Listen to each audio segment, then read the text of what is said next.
Magandang araw sa inyong lahat and welcome once again to another pre-recorded video lecture for the subject NCM 107 or Concepts in Pediatrics. I am Jeffrey Reboron, isa akong nurse midwife at clinical nurse educator, and I will be teaching you about the Apgar Score. So please bring out your handouts so that you can follow along our discussion. Let's start.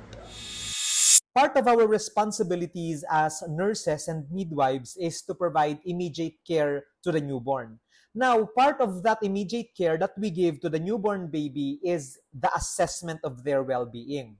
We have to perform what we call the Apgar Score. The Apgar Score is a quick assessment that is performed on the newborns immediately after birth to evaluate their physical condition and to determine if there is any immediate medical intervention or medical procedure necessary to be performed to the newborn baby. The Apgar Score is one of the most essential tools in newborn assessment that we use in the delivery room, as it provides a framework that is simple yet effective to assess the condition of the newborn baby. And as nursing students and midwifery students, you have to be aware of how the Apgar Score is performed and how it is interpreted. Now, bakit nga ba siya tinawag na Apgar Score, or why is it named Apgar Score? It's simple. It was developed by Dr. Virginia Apgar. This simple yet life-saving tool helps us to quickly evaluate the physical condition of a newborn right after birth or immediately when they are born. Now, Dr. Apgar was an anesthesiologist with a keen interest in obstetrics. So, anesthesiologist po siya, and she was very interested in obstetrics. She noticed that many newborns weren't getting the attention that they need right after birth, especially in assessing their immediate health. So, because of that, she developed the Apgar Score as a quick, objective, and reliable way to evaluate the physical conditions of newborns in the delivery room. And because of that, at that time, there was no standardized way to assess a newborn's health immediately after birth, making it difficult for healthcare professionals to determine whether a baby needs urgent medical attention or not. So during that time, yung mga nurses and midwives po na nagpapanganak sa mga babae, okay, they do not know how to properly assess these newborns if they need intervention or not, because there was no standardized medical assessment tool that they use. And that is the reason why Virginia Apgar stepped in and she developed what we call the Apgar Score. Virginia Apgar did so because during that time na wala pang assessment na ginagamit sa mga neonates, there was the infant mortality rates were high, and there was a growing recognition that the crucial moments right after birth were key to the baby's survival and long-term health. So sabi ni Virginia Apgar, pinaka-importante ang unang mga minuto in the delivery of the newborn to increase the baby's survival rate and overall health. That is the reason why she developed the Apgar Score. Basically, because she believes that proper assessment will lead to the best intervention that is given to the neonate. Now, the Apgar Score gives us a clear, structured way to assess key indicators of the newborn's well-being, including the heart rate, breathing, muscle tonicity, and even the reflexes. As mentioned earlier, the Apgar Score is used to assess the newborn's well-being through the observation and rating of its pulse rate, respiratory effort, muscle tonicity, reflex irritability, and even color. So, pine-perform natin ang Apgar Score in the delivery room immediately after the birth of the baby so that we can immediately assess these 5 parameters. Now, marahil tinatanong nyo, Sir, bakit ba kailangan pa natin gawin ng Apgar Score kapag pinanganak naman na yung bata? Remember that part of our priority nursing responsibility is assessment. When we assess the patient, we will know the problem. Then we will be able to select and provide the best nursing intervention to address such problem. Immediate care of newborn is paramount of importance as it safeguards the neonate's health and survival in the critical moments following their birth. If we perform the Apgar score and we discover that 1 out of the 5 areas of assessment is problematic, then we can immediately give the newborn the support that they need to survive.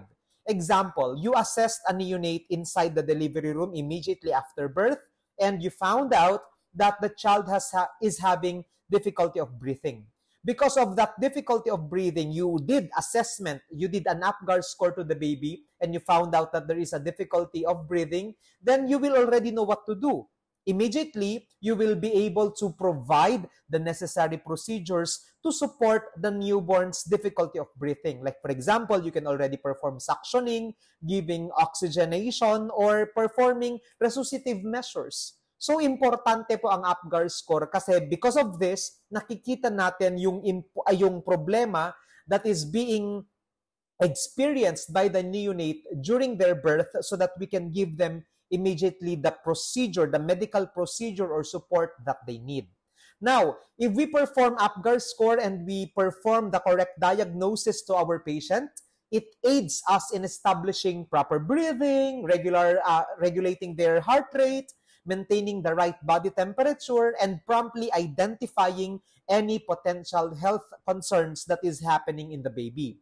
The Apgar score that you do will help you determine the procedure that you will perform to the newborn baby to help them survive.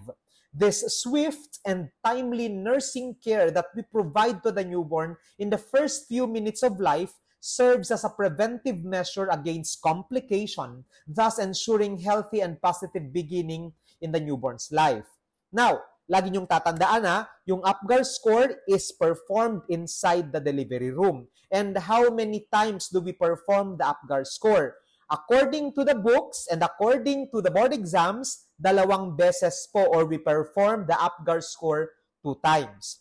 Now, the first Apgar score is done on the first minute of life to assess the immediate well-being of a newborn. So that means after the delivery of the baby, on the first minute of life, nurses and midwives should already perform the Apgar score for us to determine if the pulse rate is okay, the respiratory effort is okay, the muscle tonicity, reflex irritability, and color of the baby are okay.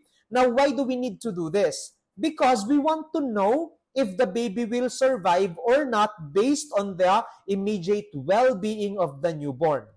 Now, if the newborn is okay, and that baby has a high Apgar score on the first minute of life, that doesn't mean that you have to stop there. You also have to perform the second Apgar score, which is done on the 5th minute of life to assess how well the newborn is adapting to the extrauterine life. Because there are times wherein the neonate may be okay, the neonate may have a high Apgar score on the first minute of life, but because the newborn has trouble adjusting or adapting to the extrauterine life because the newborn was used to be encased inside the womb. The newborn is used to the intrauterine life. Dahil nga po sa pagkalabas ng bata, it is a new environment for the newborn and the newborn may find it difficult to adjust and adapt. And because of that, even if their Apgar score is okay on the first minute of life, it can fluctuate or it can also become problematic on the 5th minute of life. That is the reason why we have to perform the second Apgar score to assess if the newborn is adjusting or adapting well to the extrauterine life. However, there is already a growing literature about the importance of the performance of Apgar score, I should say. So, in the board exams, ang sabi natin, ang tamang sagot dito, 2 beses lang ang Apgar score. But there is already a growing number of research studies that there is also a need to perform the third Apgar score. Okay? So, the third Apgar score refers to an additional assessment to the newborn, usually performed on the 10th minute after birth, following the standards assessment of the first minute and the 5th minute of life. Now, bakit ba ginagawa yung third Apgar score? Hindi po lahat ng mga newborns gagawan natin ng Apgar score, ha? Not all neonates will need the third Apgar score. the third Apgar score is only performed if the 5th minute Apgar score is low or typically below 7 points, or if the baby is experiencing difficulties on the 5th minute of life. Now, if the 5th minute of the Apgar score is low, mababa po, or for example, the first Apgar score of the neonate is problematic, so you had to do resuscitation to the baby, and you perform the 5th Apgar score, pangit pa rin po yung kanyang assessments, okay? We have now to perform the third Apgar score, which is done on the 10th minute of life, okay? The 10-minute Apgar score provides an insight into the effectiveness of resuscitation and other medical interventions given to the baby. So bakit natin gagawin yung 10th Apgar score? Kasi it is done to evaluate if the newborn is responding to resuscitation or not. Di ba nga po, for example, on the first minute of life, the newborn's Apgar score was problematic. Nagbigay kayo ng CPR, so you performed CPR. On the 5th minute of life, still, the newborn has a problematic Apgar score. You need to perform the third Apgar score for you to know if the baby is responding well to the resuscitative measure and other medications given for the survival of the baby. Now, this extended evaluation of the Apgar score, di ba nga po, the normal is 1 minute and 5th minute of life lang. So, i-extend po natin until the 10th minute of life. This extended evaluation of the neonate ensures that healthcare providers continue to assess and respond to the baby's condition, guiding further treatment if necessary. So yun po yung ating Apgar score. It is done on the 1st minute of life and the 5th minute of life. So normally, 2 beses lang po natin siya ginagawa. 2 times lang po. But if the baby has been problematic, the baby needed resuscitation in either 1st minute or 5th minute of life, we can extend the assessment so that we can further monitor the baby's adaptation to the extrauterine environment and their response to the resuscitative and emergency measures that we give them. Gaya nga ng sinabi ko kanina, napaka-importante ng Apgar score because it is a quick assessment tool that is used by healthcare providers like midwives and nurses typically within the first few minutes after the baby is born because we want to evaluate the newborn's overall physical condition and we also want to determine if any immediate medical intervention is needed. Kasi sasabihin ng Apgar score kung may kailangan ba yung bata and kung mayroon bang kailangan gawin yung mga midwives and nurses to help the child recuperate. Now, what is the purpose of the Apgar score? The Apgar score, like I said, is a quick and simple assessment tool that is used to evaluate the physical condition of the newborn immediately after birth. And it also helps healthcare providers like us to identify any potential issues that may require immediate medical attention or intervention. Now, napaka-importante po ng timing sa Apgar score. The Apgar score is typically assessed, like I said, at specific time points after birth. Yung una is on the 1st minute of life, the 5th minute of life, and yung mga cases wherein we need to resuscitate the child, gagawin din po natin ang Apgar score on the 10th minute of life if it is necessary. Now, on the 1st minute of life, the score provides an initial assessment of the newborn's condition shortly after birth. Ito po yung kinatawag natin kanina na immediate well-being of the neonate. While the 5th minute Apgar scoring assesses how the newborn is responding or adjusting to any initial interventions or how well the newborn is adapting to the extrauterine environment. Yung 10th minute Apgar score naman po is used when ongoing concerns exists and additional evaluation is needed. Kunwari, nagkaroon kayo ng resuscitation sa isang bata na pinanganak na hindi masyadong okay or pangit yung kanyang Apgar score. You have to also perform not just the first Apgar score on the 1st minute of life, gagawin nyo po ulit yung Apgar score on the 5th minute of life, But since the newborn was resuscitated, you also have to continue monitoring and doing the Apgar score on the 10th minute of life. Now, the Apgar score assesses 5 key criteria, and each of them is scored from 0, 1, and 2. Gaya nung sinabi ko kanina, kailangan natin i-check yung kanilang apical pulse, respiratory effort, muscle tonicity, reflex irritability, and color. So, i-grade po natin ng 0, 1, and 2 yung mga different criteria na to depending of course on the assessment findings that we get in our patients. Now, the higher the Apgar score, the better the overall condition of the newborn. At the lower the Apgar score naman po na makuha natin sa ating mga patients, the worse po yung condition ng bata. Alright? So that is your Apgar score. Now, let's have a look. Let's focus on the different criteria so that you will know how to properly give Apgar scoring to your patients. The first thing that you need to assess in Apgar scoring is what we call the apical pulse, or checking the heart rate of the neonate. If the neonate's heart rate is undetectable, there is no heart rate that you can hear using the stethoscope, you give a score of 0. But if the heart rate is less than 100 beats per minute, you can give the child a score of 1. But if the child's heartbeat is more than 100 beats per minute, you give a score of 2. Now, what do you do in case the heart rate is below 100 beats per minute or undetectable or wala kang marinig? Now, we nurses and midwives should now initiate immediate resuscitative measures such as chest compressions or positive pressure ventilation. So, kailangan na po nating mag-CPR sa ating mga pasyente na mayroong undetectable na heart rate or less than 100 beats per minute.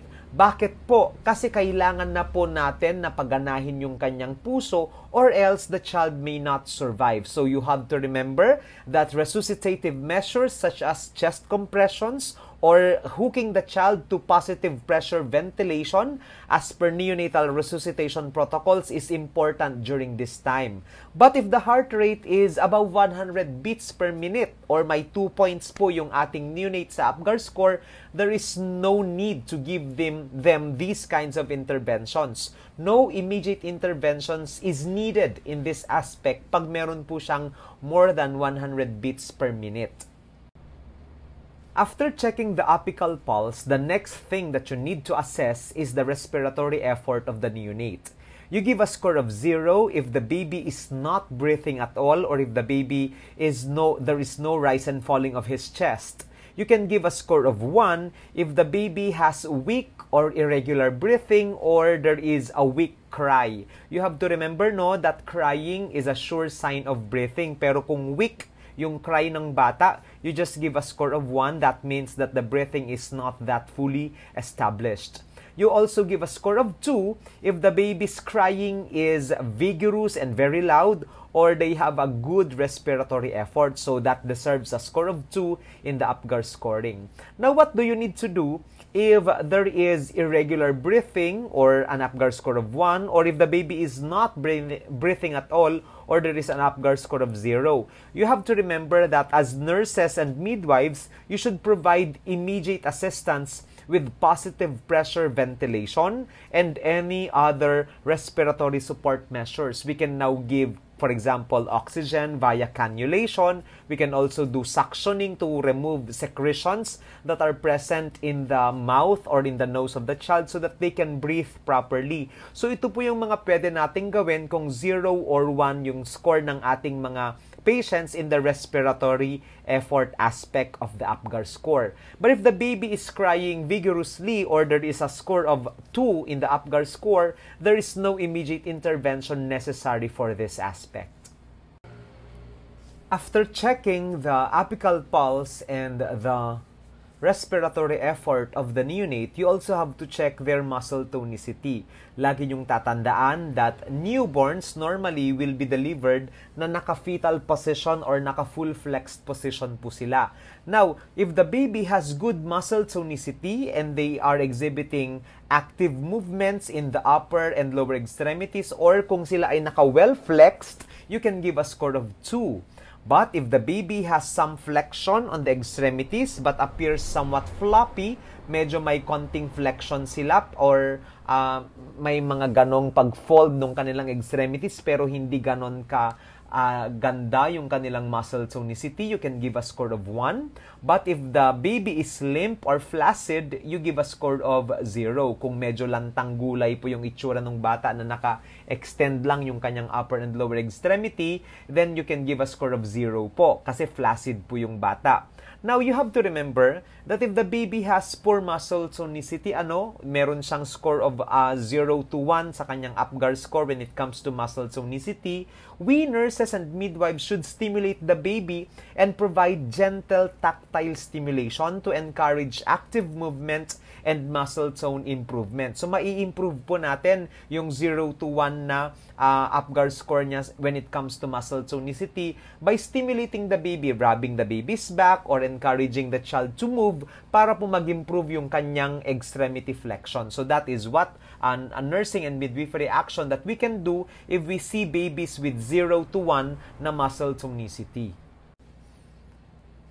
The next thing that you have to assess in your Apgar score is what we call reflex irritability. And dalawa po yung gagawin natin if we want to stimulate the child and see if there is reflex irritability. Pwede po tayong mag-insert ng suction catheter on the nostril, or we can also slap the sole of the foot of the child. That is how we can check the reflex irritability of our patients. Now, if you inserted a nasal catheter on the nose of the child or you slap the sole of the foot of the child at yung bata ay umiyak, nag-cry, nag-cough, nag-sneeze, or he withdraws the foot, then the baby shows na meron siyang strong grimace, meron siyang coughing or sneezing, ibig sabihin po maganda yung kanyang reflex irritability, you can give a score of 2.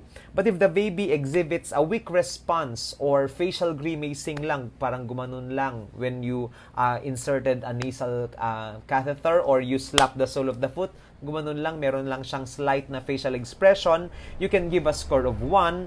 But if the baby does not respond to any stimulus or deadma lang siya sa mga ini-insert mong catheter or pag-slap mo sa kanyang foot, you give a score of 0. So, ibig sabihin po, absent yung kanyang reflex irritability.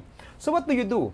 If you see a child with no response at all after providing them with stimulation or meron silang Apgar score sa reflex irritability na score of 0 and 1, the nurse or the midwife should gently stimulate the baby. Gusto natin po na stimulate natin yung bata so that we can elicit a reaction. So what do? We can gently rub the baby's back to stimulate them to cry, or we can also gently flick the soles of the feet of the child. We can give them these kinds of sensory stimulation para po maka-elicit tayo ng response. Yun po yung gusto nating mangyari in the reflex irritability if our patients have 0 to 1 Apgar score in this kind of reflex irritability.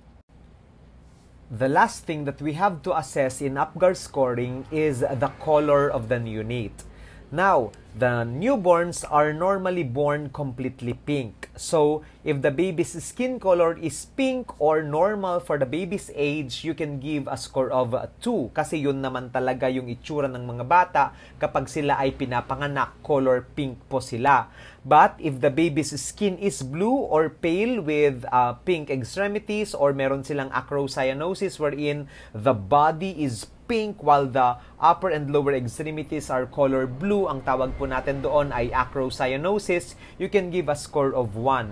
Ang acrocyanosis po, nangyayari ito sa mga neonates natin normally because they have a very viscous blood. So, malapot po yung dugo nila because normally newborns are born with slight elevated hematocrit and meron silang polycythemia, kaya po yung dugo nila ay medyo viscous. That's the reason why ang mangyayari po is mahihirapan po yung kanilang puso to pump the blood to the different parts of the body, specifically in the periphery. Kaya po, ang priority po ng ating puso is to supply the abdominal organs po, kasi ito po yung pinaka-developed na circulation natin, ang central circulation. Kaya po, ang mga bata na patients natin, pinapanganak silang with acrocyanosis because they have more mature central circulation and immature pa lang po yung kanilang peripheral circulation that becomes now the pink body while the upper and lower extremities are blue. Ang tawag po natin doon ay acrocyanosis,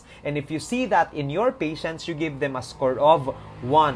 But if the baby's skin is completely blue or completely pale, that is already cyanosis and pallor, abnormal na po yan, you can give them a score of 0. Now, if the baby has bluish or pale skin color or meron silang Apgar score of 1 or 0, the nurse or the midwife can assess for and address any issues that are related to oxygenation and circulation. Lagi nyo pong tatandaan na that the color of the child can give you an idea of how their breathing and their circulation are. So kung maganda po yung paghinga ng bata or kung maganda po yung kanyang circulation, maganda din po yung pinkish color sa balat ng bata. But if the child has problems when it comes to breathing or circulation, then nakikita po yun sa ating balat through cyanosis or bluish discoloration on the skin. So what can the midwife or the nurse do? Ang pwede pong gawin ni midwife or nurse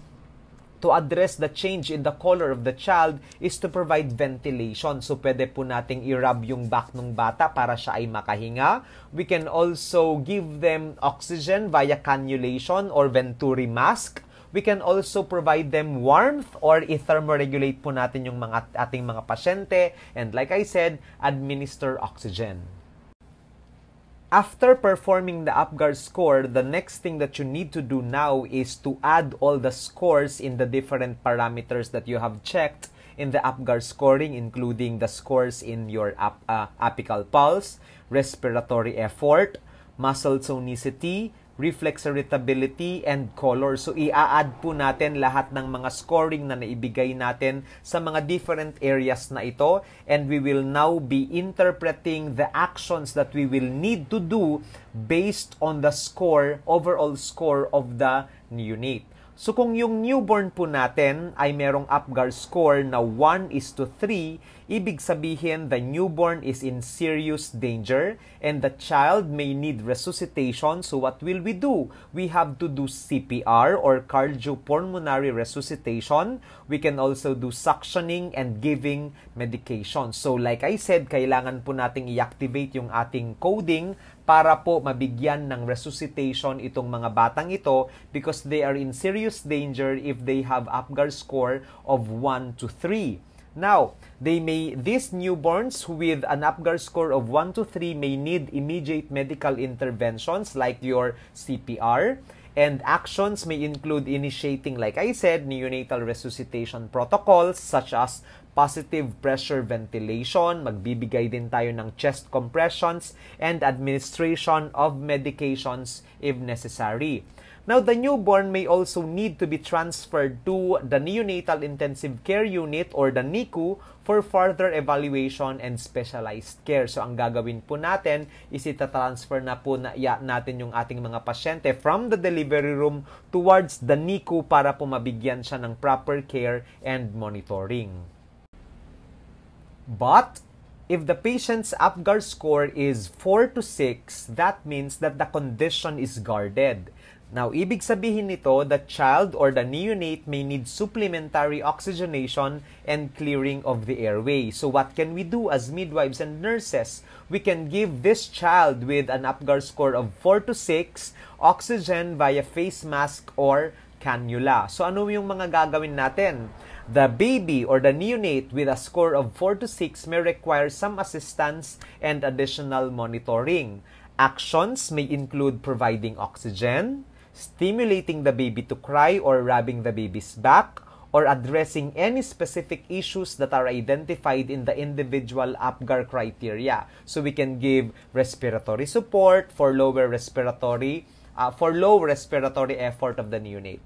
Also, kailangan din natin to closely monitor and observe these kinds of patients because their condition may worsen after the 5th minute of life. So, kailangan po nating minomonitor po sila because like I said, even if they have almost a passing score in the Apgar score, that is not a good score pa rin. Okay, so 4 to 6, the condition should still be guarded.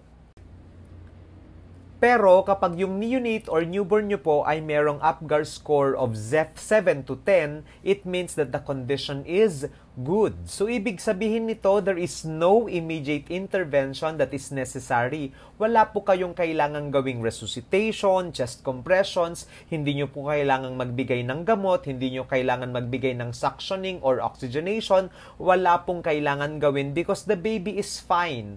Ang ibig sabihin niyan, the baby is considered to be in excellent condition. But what do you need to do? Still, you need to continue routine postnatal care and monitoring to these children. So you should still perform the Apgar score on the 5th minute of life because there is a possibility again that the child's vital signs may also fall or degrade after the 5th minute of life if the child has troubles adjusting to the extrauterine environment. Aside from the Apgar score, you also need to know and check the vital signs of the neonate. So, kailangan pong alam natin yung mga normal limits ng neonatal vital signs so that we will know and we can detect and we can report the abnormalities in their vital signs. Now, ang una po nating i-check is the cardiac rate or the heart rate of the neonate. Always remember to use the apical pulse of the neonate. Ito po ang ginagamit natin. The apical pulse or yung heart rate po ng bata. By using a stethoscope, we can check their cardiac rate. Now, the apical pulse is located lateral to the nipple line at the 4th intercostal space dito po sa left side ng ating chest. Dito po natin mas naririnig yung apical pulse. You have to remember that a normal 160 to 180 beats per minute ang nakikita nating heart rate at birth. Kasi nga po, the child was exposed to so many amounts of stress and trauma during childbirth, kaya tumataas din po yung kanyang heart rate. But, after 2 to 4 hours, magsistabilize na po yan at magno-normalize din yung kanyang heart rate into 120 to 160 beats per minute. Tama po, yan po ang normal na FHT and yan din po ang normal na neonatal apical pulse or cardiac rate, 120 to 160. Now, the radial pulse is not prominent. It should not be prominent kapag yung patient natin ay neonates or newborns pa lang. Dapat po ay hindi ka nakakaramdam ng malakas na radial pulses sa ating mga pasyente. But, if you happen to check for the radial pulse at na-feel mong ito ay prominent or malakas, this may be indicative of a congenital heart defect which is your patent ductus arteriosus. Meron po siyang kondisyon sa puso na tinatawag natin na patent ductus arteriosus wherein one fetal accessory structure of the heart failed to close. Kung ito po ay meron kang nafe-feel na bounding or prominent radial pulse, ibig sabihin may sakit po sa puso yung ating pasyente. Now, in the respiratory rate or respiratory effort, you have to remember po that the neonate's breathing is usually rapid, mabilis, irregular, walang pattern, unlike sa ating mga adults na meron siya talagang cycles or patterns. Dito po sa mga neonates natin, irregular po yung kanilang paghinga. It is also shallow or mababaw and also abdominal diaphragmatic. Now, sir, bakit po siya rapid, irregular, and shallow? It is because of the immaturity of the medulla oblongata. The medulla oblongata is the respiratory center that is found in our brain. And since ito ay underdeveloped at immature pa lamang po, it is not yet able to properly control yet the respiration of the neonate. Now, ang normal po at birth na respiratory rate ng ating mga patients is 50 to 80 cycles per minute. So, medyo mabilis po yung paghinga ng mga neonates natin at birth.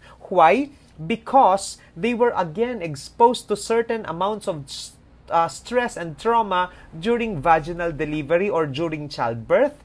But After they stabilize, naging stable sila after 2 to 4 hours, magiging 30 to 60 cycles per minute na po yung kanilang respiratory effort. Now, you also have to understand na nagkakaroon po sila ng physiologic apnea. Ang ibig pong sabihin nito, this is the normal absence or cessation of breathing that is not more than 15 seconds. Ibig sabihin, titigil po sa paghinga yung bata less than 15 seconds and that is still considered normal. Again, bakit po hindi sila humihinga ng ganoon katagal, less than 15 seconds? Because of the immaturity of the medulla oblongata, kaya minsan tumitigil po sa paghinga yung bata or neonate. Ang tawag po natin doon is physiologic apnea.